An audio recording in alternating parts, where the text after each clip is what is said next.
Pupulit yung mukha ko.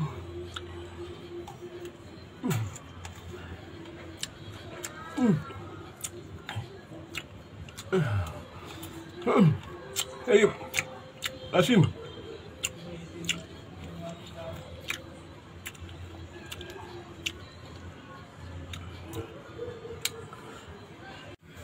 Ayan guys, mayroon tayong batuan. Ewan ko kung anong tawag dito sa iba. Sa amin to kasi ang tawag dito is binukaw. Ito ay kinakain ang dahon, dinalagay sa sinigang. Kadalasan nilalagay namin sa sinigang yun, ano. Ito rin ganun din. Masarap tong hinog dito kaso ito yung hilaw. Try ko lang kung ito nakakaya kong kainin dahil napakaasim din ito. Isa sa napakaasim din to para din katmon yung nakain ko nung nakaraan. Try ko lang. Natin ang asin para sigurado.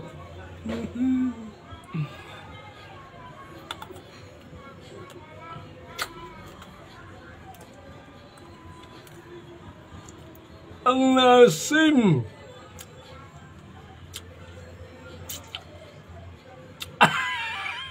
Ang asim.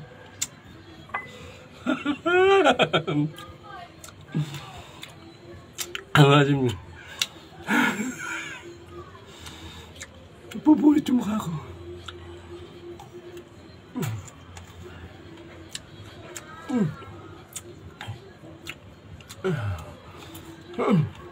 Ayun.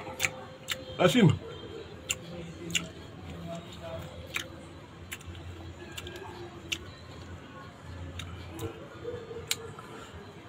Mas maasim pa yata ito doon sa katmon. Yung katmon,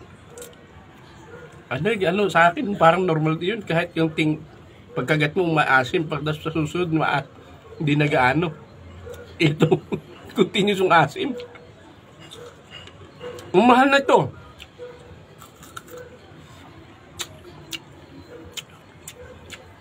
Ang mahal na ito dito sa Maynila. Parang 600 ang kilo. Hindi 60 ang kilo eh. Basta pakita pag hindi 300, 600. Basta man napakamahal. Kaya ito isang piraso nito. Alam niyo kung magkano ito isang piraso nito? Pumapatak 5 piso. O 6 pesos. Ito itong piraso na to. 6 pesos dito sa Maynila. Ganun kamahal to. Nakaluha. Asim na mahal pa.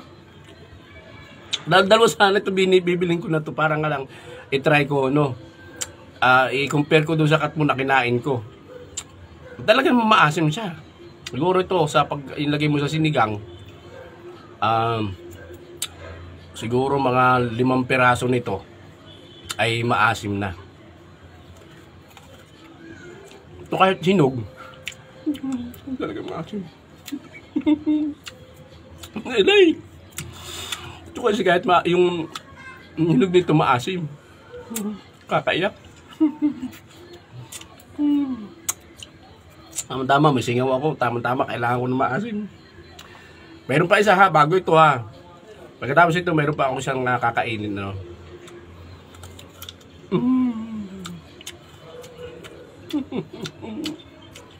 Palibasan namin miss kong kainin yung nito. Yung mismong nito, kinakain ko eh. Yung talbos nito, kinakain ko to. Pagka lang sa gubat, nakikita ko itong ganito. Kinakain ko yung talbos nito.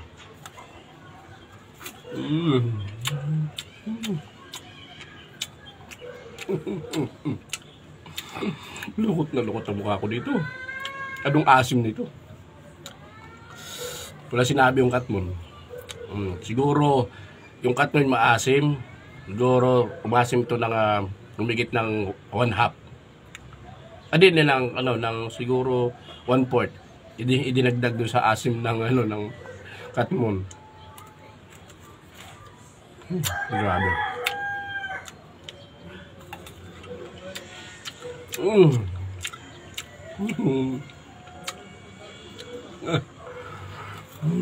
Kakayak. Asim.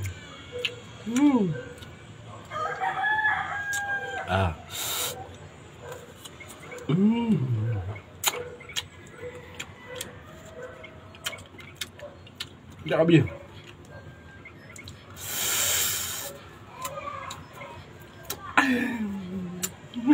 Ayoko na. Pero naubos ko rin siya, oh, kahit pa paano. Hindi ko kaya siguro doon na 2, 3. Cha-challenge ko to, hindi ko kaya. Iba yung asim.